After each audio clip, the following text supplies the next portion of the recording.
Avant que ça empire, il y a eu un cours en SVT là-dessus sur comment la grossesse conduit souvent à avoir un enfant. Adaptation, improvisation. Mais ta faiblesse, ce n'est pas la technique. À l'occasion, je vous mettrai un petit coup de polish. T'es sûr de ce que tu fais? J'ai des fiches très détaillées sur l'anatomie humaine. Je m'en doute. Ça fait de vous un tueur plus efficace, n'est-ce pas? Exact. Ah, non mais t'es fou, pourquoi tu hurles comme ça? Toutes les 5 minutes, il y a une bombe ou je ne sais pas quoi.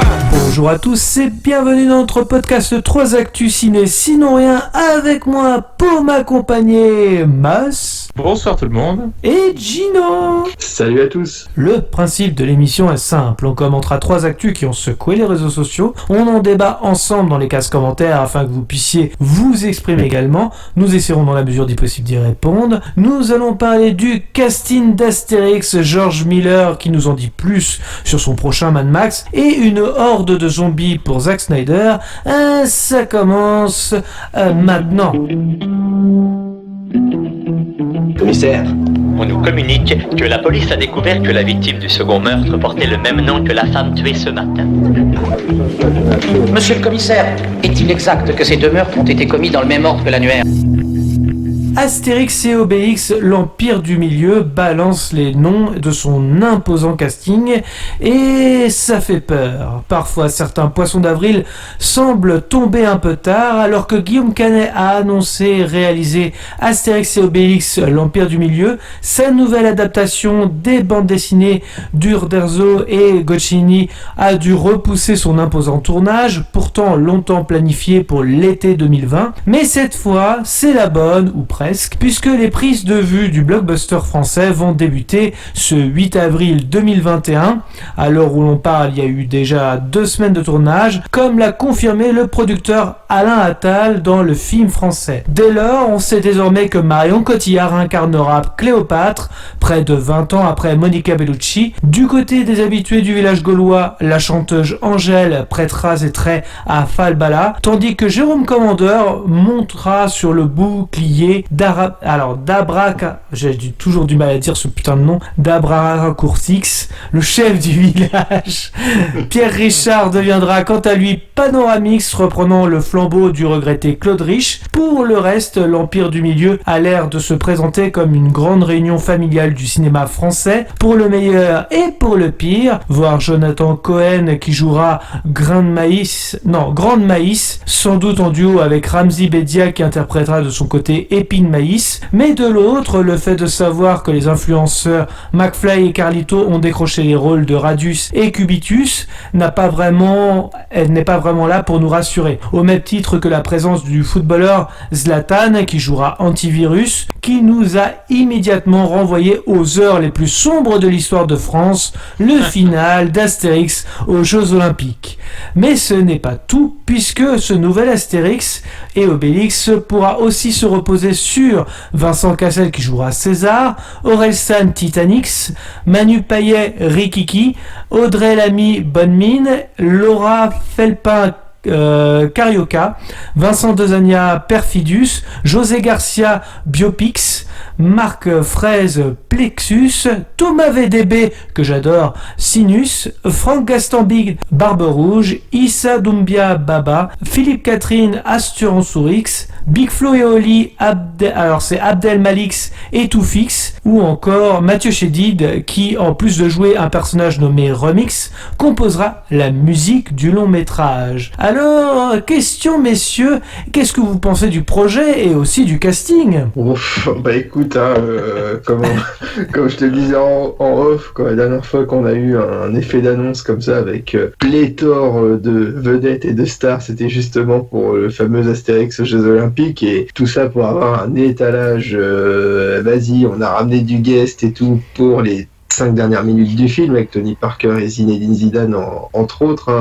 Le seul guest qui était vraiment intéressant à exploiter, c'était Schumacher sur la course de char, pour le peu que je m'en rappelle. Mais voilà. Oui, c'est vrai, il pourrait plus maintenant. Oui, bien sûr. Non, mais voilà, ça me permet de lui rendre un dernier hommage. Voilà. Non, il n'est pas mort, pardon, je suis désolé. Mais non, c'est franchement, c'est de l'étalage le résultat, moi, je pense que ça va pas être génial. Hein. De toute façon, pour moi, Astérix et Obélix, ça reste Clavier et Depardieu, surtout, quoi, on va dire ça comme ça. C'est mon ressenti. Peut-être que je suis un peu trop fermé et que je ne veux pas voir ça. Pour moi, seule bonne nouvelle, comme je te le disais en off, Gauthier, c'est le choix de Pierre Richard pour remplacer Claude Rich. Je trouvais ça très intéressant pour Panoramix. Son petit côté comique peut apporter quelque chose de plus au personnage. Donc ça, c'est quelque chose d'intéressant. Et puis bon, pour Canet, il ramène ses potes, quoi. Il manque plus que Laurent Lafitte et François Cluzet, et puis on a le casting presque complet des petits mouchoirs. Voilà, donc... de toute façon, ils font ça aussi autour d'un sanglier, on sait pas.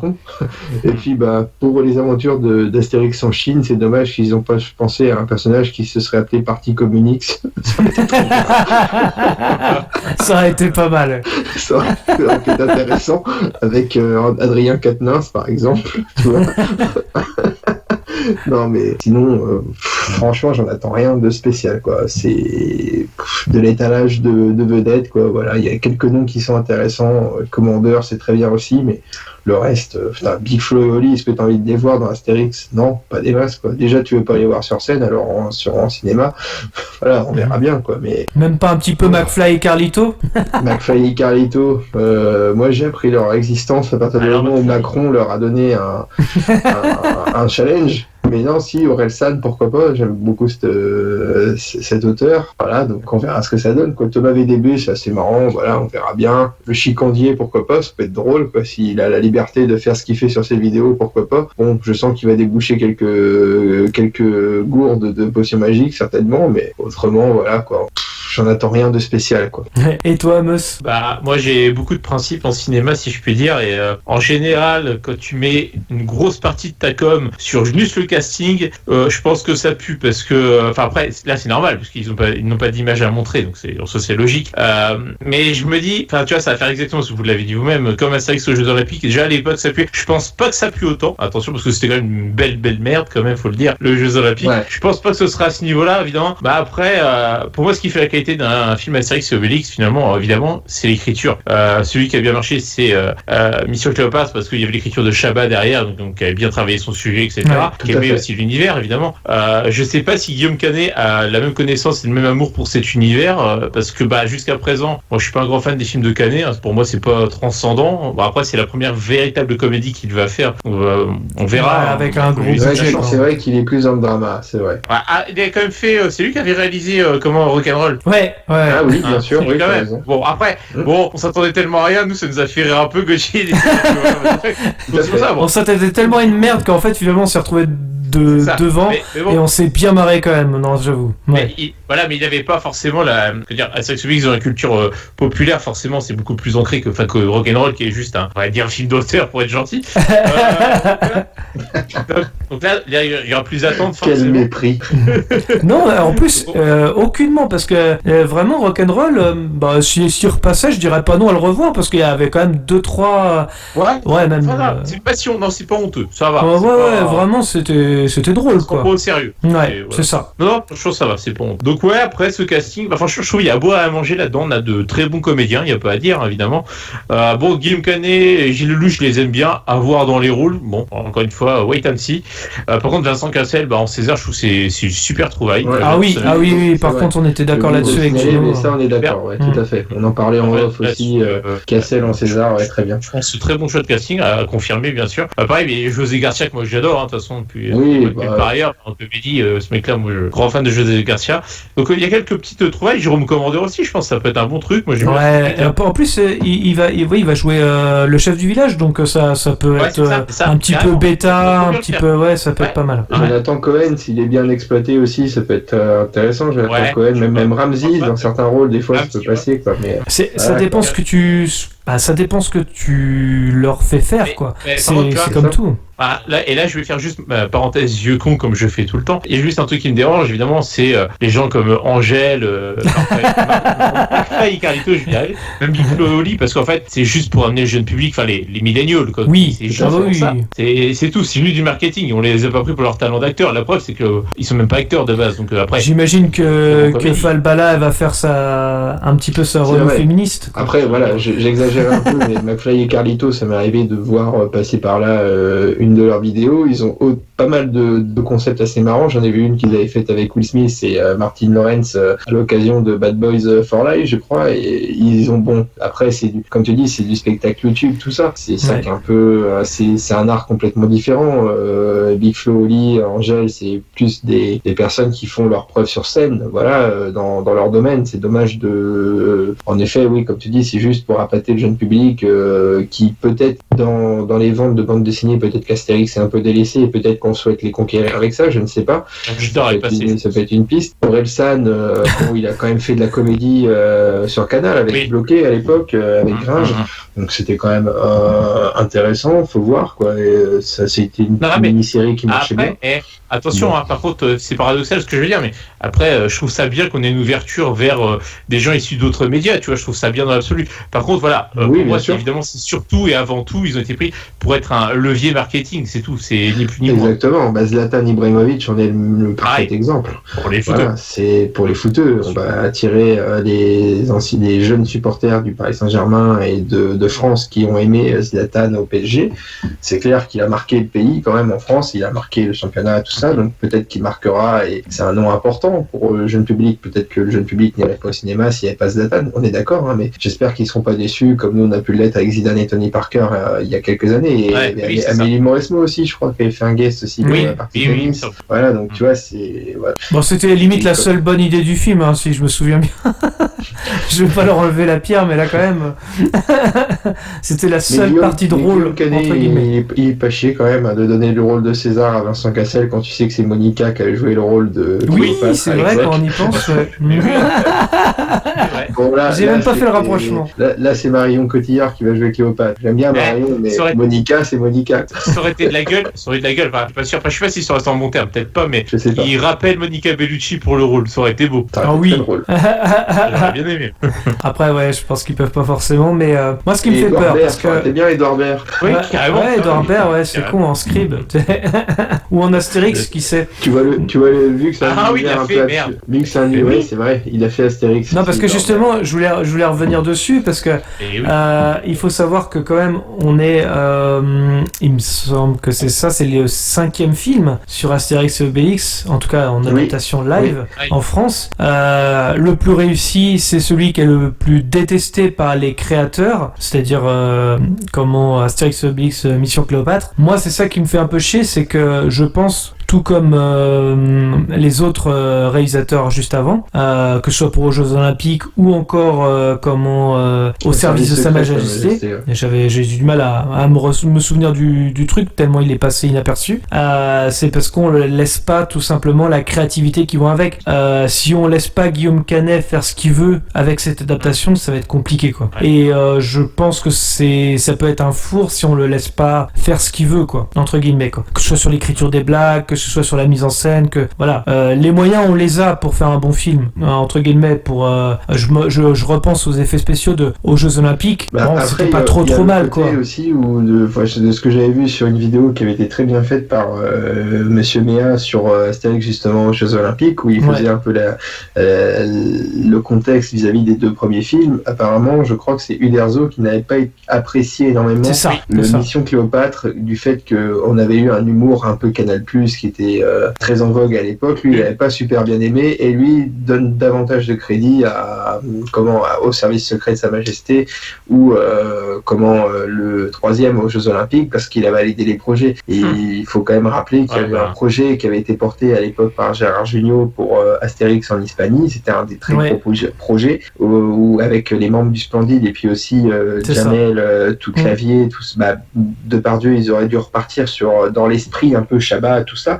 Ils voulaient repartir avec cette équipe-là, plus le Splendide, et ça a été annulé parce que Uderzo n'avait pas aimé ce qui s'était passé sur Mission Cléopâtre. C'est dommage, ça aurait été un projet, peut-être que ça serait cassé la gueule, parce que de toute façon, nous on est dans une génération, on attend un Mission Cléopâtre 2 c'est ça. On espère tout ça, sauf qu'on sait très bien qu'on ne l'aura pas, c'est pas possible. Ou alors je serais agréablement surpris, et dans ce cas-là, mea culpa, mais on verra bien. Oui, bien sûr, faut toujours aller, faut toujours regarder avant de Par contre, voilà, même si le casting me laisse pas pantois, on va dire.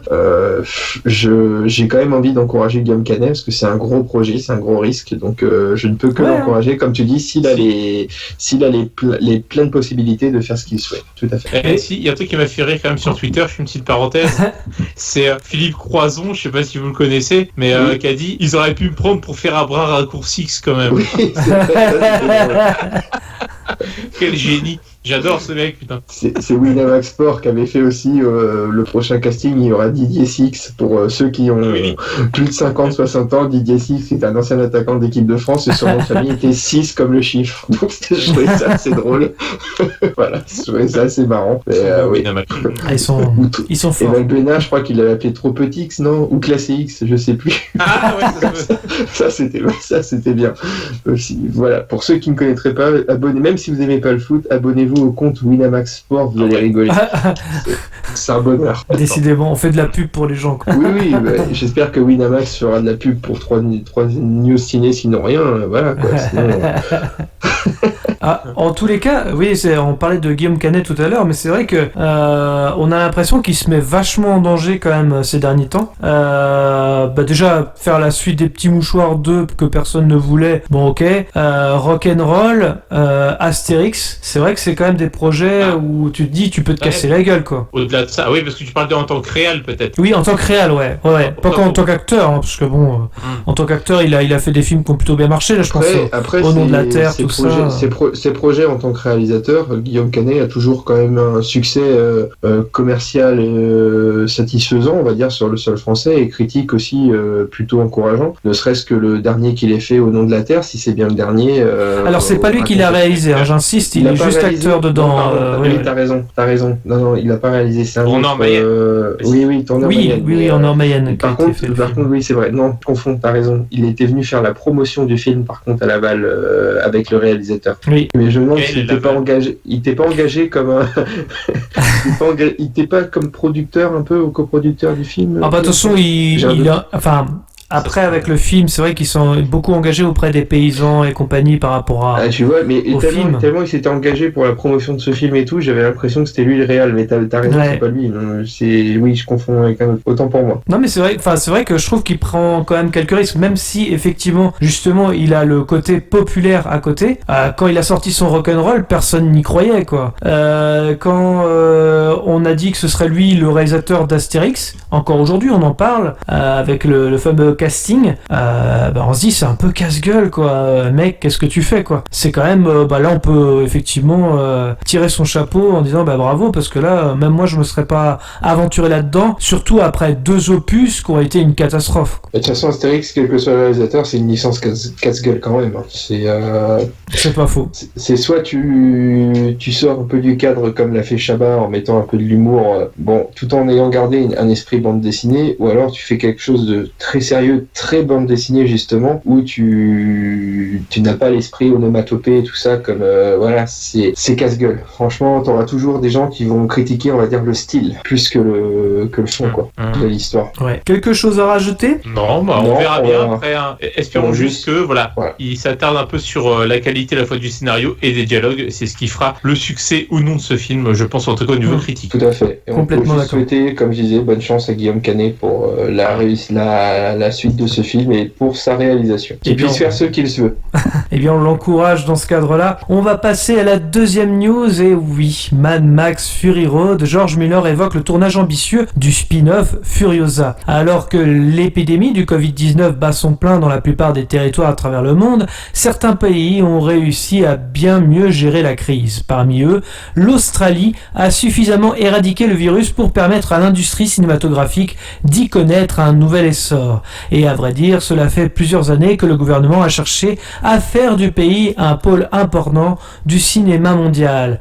À l'occasion, George Miller a partagé quelques informations sur le spin-off de son chef-d'œuvre Rapide et Furieux. Chose intéressante, il a notamment expliqué que le film prendrait le contre-pied de Fury Road en termes de temporalité pour s'étaler comme une saga épique sur plusieurs années de la vie de l'héroïne. Là où Fury Road se déroulait essentiellement sur une période de 3 jours et 2 nuits, Furiosa prend place sur plusieurs années. On essaie de faire des films familiers et uniques. Ce film paraîtra familier pour ceux qui connaissent Mad Max et particulier Fury Road, mais ce sera également unique dans son genre. Nous avions construit des véhicules, préparé des cascades, nous étions bien avancés dans le processus.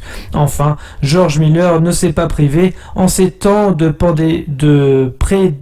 prédominance du streaming et de films à la sortie sacrifiée, de crier haut et fort que son nouveau bébé a été pensé pour le grand écran. C'est une histoire que je suis impatient de voir au cinéma. Si Warner, producteur des Mad Max, a annoncé arrêter sa stratégie des sorties hybrides en salle et sur HBO Max, en 2022, on peut malgré tout voir dans l'assertion de Miller une petite pique. En tout cas, il faudra se montrer patient puisque Mad Max Furiosa est pour le moment prévu pour sortir dans les salles françaises le 21 juin 2023. Alors, question messieurs, déjà par rapport à tout ce qu'on vient de dire, donc là on parle de l'Australie comme on va dire lieu de tournage, puisque effectivement la pandémie maintenant est presque éradiquée là-bas, donc je pense qu'un lieu de tournage c'est plutôt pas mal idéal pour Mad Max, mais déjà qu'est-ce que vous pensez de la saga en général, et est-ce que vous attendez ce nouveau spin-off, et qu'attendez-vous de ce nouveau spin-off si jamais vous êtes addict à Mad Max Fury Road? Moi me concernant, la saga, les premiers films avec Mel Gibson, honnêtement je ne les ai pas vus depuis de nombreuses années, pour dire au moins 20 ans. Pourtant j'ai acheté les coffrets Blu-ray il y a un petit moment, mais je me suis pas posé pour faire une soirée, ou un week-end plutôt Mad Max, donc il faudrait que je remédie à ça prochainement. Mais de mémoire j'avais bien aimé. Si tu veux. Avec grand plaisir, plus on est de fous plus on rit, donc soyons fous.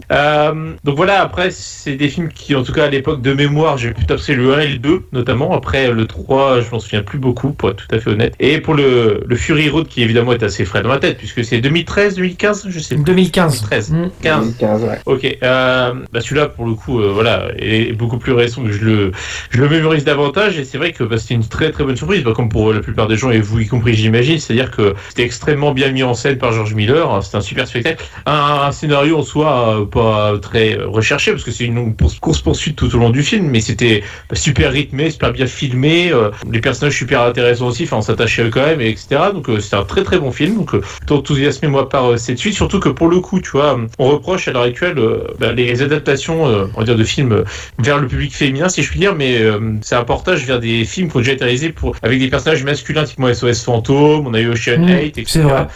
Là pour le coup on a une sorte de spin-off c'est même un spin-off on peut qualifier clairement à Mad Max, mais c'est pas un copier-coller de Mad Max, c'est dans le même univers, c'est avec un personnage qu'on a vu dans Mad Max mais qui a sa propre histoire, c'est une femme forte mais qui a eu aussi évidemment ses épreuves à un passé, et pour le coup je trouve ça super intéressant parce que là on a fait une femme forte qui sera mise en scène, qu'il était déjà dans le premier, qui était même presque le personnage principal Furiosa. Oui, parce que quand on y pense, Mad Max c'est vraiment logé au second plan. C'est ça ouais. Donc complètement. Et là du coup on va encore développer le personnage et toute son histoire, tout son background, et je trouve ça super parce que c'est pas juste un préquel ou une suite ou un reboot d'un personnage masculin existant, c'est un personnage féminin à part entière et un personnage fort. Moi je suis très content pour ce genre de projet, puis après avec le budget que j'ai vu à 350 millions forcément on se dit que George Miller ça peut dépoter au niveau spectacle. Ouais, complètement. On a de quoi quand même être assez enthousiaste, assez optimiste. Après encore une fois il faudra voir sur le tas, mais moi je suis plutôt enthousiasmé par ce projet en tout cas. Et je pense qu'ils vont lui laisser aussi là c'est plus moi qui fabule, mais carte blanche par rapport à ce qu'il avait fait sur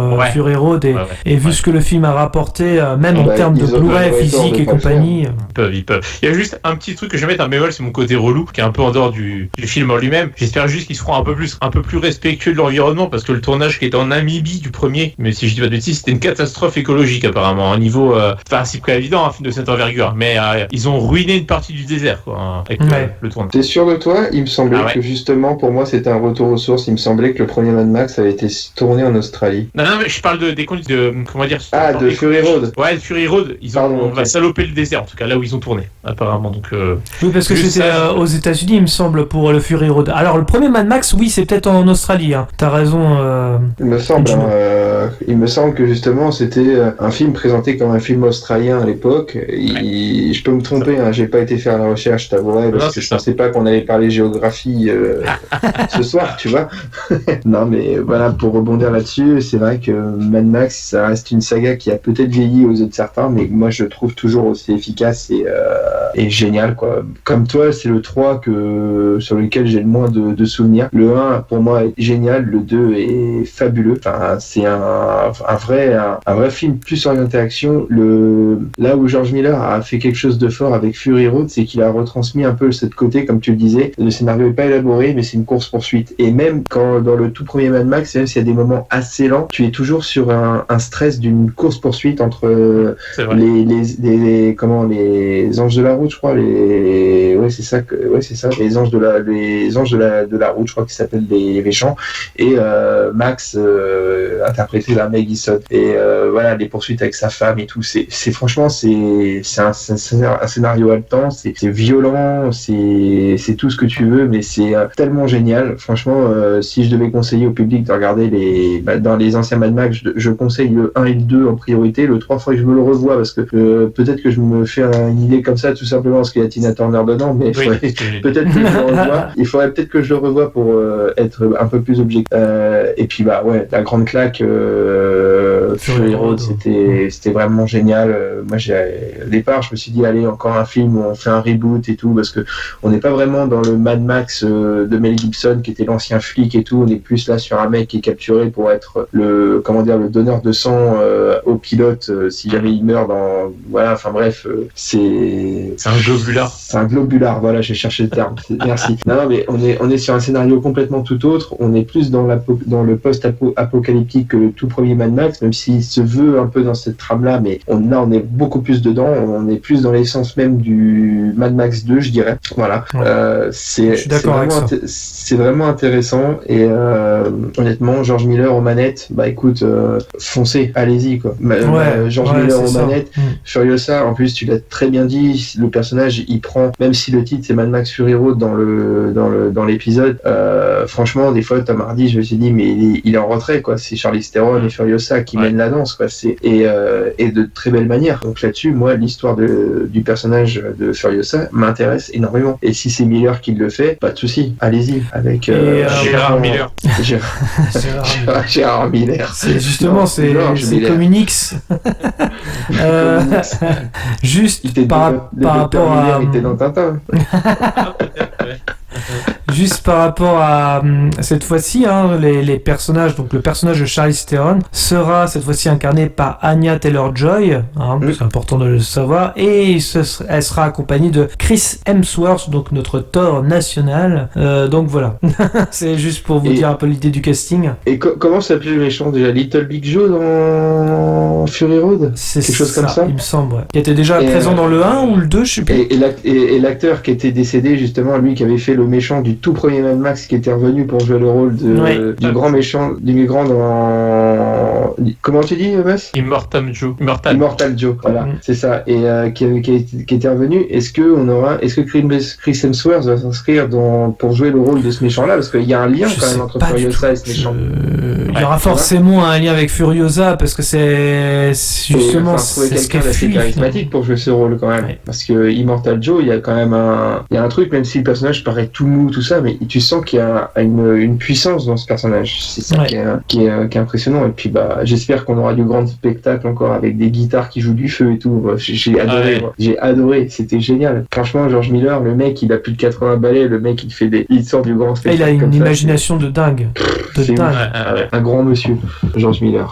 Donc, moi, j'attends ça avec impatience. On se demande encore comment il a fait justement son Fury Road, même en 2015, de voir justement ces plans de bagnole. Alors ça fait très beau de dire ça, mais c'est vrai que on a l'impression que tout est réel, et c'est le cas d'ailleurs. Et c'est ça qui est génial, c'était la force de Fury Road, c'est que visuellement on n'avait jamais vu ça, quoi. Et ça, c'est assez dingue. Avec la scène de la tempête, là où t'as des couleurs qui se mêlent, le rouge, le orange et tout, c'est magnifique, c'est du super travail, quoi. C'est c'est même si ça va à toute vitesse, t'as quand même le temps de voir les événements, comment pense Max lorsqu'il est attaché à la calandre de la voiture, le pilote, le globulard qui est à fond, le mec là qui est complètement barge, qui est à fond dans le truc, lui il veut absolument doubler les autres, tout ça, c'est il y a une tension permanente, et le film tu le vois pas passer, quoi. T'es embarqué dedans. T'es jamais posé avec ça. Ah non. Jamais. Toujours dans et puis il a réussi à créer une mythologie là-dessus, c'est Ouais, je trouve que Fury Road, c'est un vrai mélange de ce qu'il a fait sur les 3 premiers, la course-poursuite du premier, l'univers du 2 et du 3, il faudrait peut-être que je revoie peut-être la musique. Donc voilà, mais il a fait un melting pot dans son Mad Max Fury Road, qui est très intéressant. Donc là, j'attends Furiosa avec impatience. D'accord. Ouais, bah moi c'est un peu pareil, hein. Si je devais donner mon avis, bien évidemment, Mad Max Fury Road, c'était un de mes tops de 2015 forcément, et surtout par rapport à 2015 où je voyais toutes mes franchises détruites comme Jurassic Park avec Jurassic World, Star Wars épisode 7 avec les anciens Star Wars forcément. Donc ça faisait du bien de voir ce genre de film au cinéma, croyez-moi. Donc voilà, je suis impatient de voir Furiosa. En plus, on va explorer justement la jeunesse de cette femme qui deviendra une femme forte et libérée. Donc encore une fois, oui, on l'a dit, et je répète un peu ce que vous dites, mais George Miller aux manettes, bien sûr, mon ticket de cinéma est vôtre. Et j'irai même peut-être le voir dans une salle avec, à aller pousser jusqu'à l'IMAX, juste pour en prendre plein la gueule, parce que je sais que ça va être un putain de grand 8 de ouf, quoi. Donc voilà, forcément, et puis techniquement, je sais que je vais en prendre plein la gueule, quoi. Donc je m'en fais pas pour ça. Est-ce que vous avez quelque chose à rajouter, juste sur Mad Max, ou c'est bon pour vous? Pas forcément besoin de s'étaler plus, on a été complet. Eh top. On passe à la 3e news. Army of the Dead sur Netflix. Les zombies évolués de Zack Snyder envahissent la bande-annonce. Si 2021 aura été l'année d'un cinéaste, c'est bien celle de Zack Snyder. Après le phénomène qu'a été la sortie du Snyder Cut de Justice League sur HBO Max, le bonhomme va également s'imposer durant le mois de mai avec l'arrivée de son dernier bébé, Army of the Dead, 17 ans après son premier film, le remake casse-gueule de zombies de George Romero, sombrement intitulé L'Armée des Morts. Snyder s'est tourné du côté de Netflix pour un retour aux sources salvateur vers la mine patibulaire des morts vivants. Considéré par son auteur comme son plus petit film, Army of the Dead a promis d'être un projet aussi singulier que déjanté, prenant pour point de départ un Las Vegas envahi par une horde de zombies. Alors que la ville du péché a été mise en quarantaine, un groupe de mercenaires mené par Dave Bautista se décide à y organiser le casse du siècle. Pour autant, Army of the Dead a bien confirmé son statut de plaisir violent et régressif, pensé par un grand gamin sans doute biberonné à Left 4 Dead. Non seulement Snyder a l'air de s'être amusé à monter une équipe de bien badass, recrutée par le toujours génial Hiroyuki Sanada, mais ces zombies seront également plus évolués, plus rapides et plus organisés que la moyenne du genre. Le réalisateur devrait y trouver une opportunité de construire quelques scènes originales, voire joyeusement gonzo, comme en atteste l'apparition finale d'un tigre mort-vivant. Pour rappel, Army of the Dead sera disponible sur Netflix à partir du 21 mai. En attendant, vous pouvez toujours retrouver notre critique de la Snyder Cut de Justice League en podcast sur la chaîne. Alors, qu'en avez-vous pensé de cette bande-annonce? Eh bien écoute, là-dessus déjà, on est bien d'accord, c'est une série que propose Netflix, parce que moi, à la manière dont la bande-annonce a été présentée, j'avais l'impression que c'était un film qui allait sortir. Mais c'est bien une série, c'est bien ça. Là tu me fous le doute du coup, parce que non, je crois que c'est un film. Non, parce que là, je vois sur Allociné qu'ils mettent que c'est une série Army of the Dead Las Vegas, tu vois. Mais bon, bref, passons ça. Pour moi, en fait, que ce soit une série ou un film, le projet m'intéresse. Franchement, j'ai été embarqué, et pour moi, il y a tellement d'influence là-dedans. J'avais peur que quand tu m'as dit Zack Snyder, c'était des trucs super-héros, avant que je lise la news et tout, je fais genre, je commence à en avoir ras-le-bol de Zack Snyder. Je l'ai fait exprès. Dans la bande-annonce, ils mettent même pas que c'est le réalisateur de Zack Snyder Justice League, ils l'ont pas mis, ça m'a fait. Et donc, du coup... Army of the Dead, The Snyder Cut. Et le casting aussi est intéressant. Dave Bautista, voilà, c'est le nouveau Dwayne Johnson, hein, voilà, le nouveau transfuge total du catch vers le cinéma. Là, c'est depuis son rôle dans Spectre, je crois, avec Daniel Craig dans James C'est ça. Bond. Maintenant, il en fait du cinéma. les il fait Gardiens tout de la ça. Galaxie. Oui, aussi les Gardiens de la Et Galaxie. aussi Blade Runner 2049, je crois. Ouais, aussi. Quand je vois aussi, voilà, bon, il y a Christian Slater que je vais revoir avec plaisir au cinéma. vrai. Christian Slater qui était dans Robin des Bois, Prince des voleurs. Ou Pluie d'enfer aussi, je crois. Pluie d'enfer, pardon. Broken Arrow, Pluie d'enfer. Joe Manganiello qui a joué dans Justice League, Zack Snyder justement, et puis dans les frères Scott. Voilà, donc très bien, pourquoi pas. C'était juste pour placer les frères Scott. Ouais, Ça va pas plus loin en je me suis fait. dit un jour, il faudra que j'arrive à vous placer quand même. Et donc, du coup, non, c'est le projet est intéressant. Il y a des inspirations qui me font penser justement à Mad Max, un peu dans ce décor un peu post-apocalyptique. Il y a un petit côté Last of Us, avec aussi des plans sur certaines armes qui me fait penser à un certain jeu vidéo auquel j'ai pu jouer qui s'appelait Dead Rising. Oui. Tu vois, Dead Rising 2. J'ai vachement pensé à Dead Rising justement. Voilà, il y a beaucoup d'inspiration et puis voilà, ça a l'air d'être à la fois donc un peu dans l'épouvante, mais aussi un peu peut-être un côté comique qui passera par là. Pourquoi pas? J'attends de voir le projet. Ça a l'air intéressant. Peut-être un retour aux sources pour le réalisateur aussi, parce que bon. Oui, ce qu'il avait réalisé un premier film, c'est peut-être un reboot pour lui. Donc, Non, je pense pas. Non. dans son esprit, non, tu penses pas? Non, l'Armée des Morts, c'était Ils quand sont même pas assez. pareils.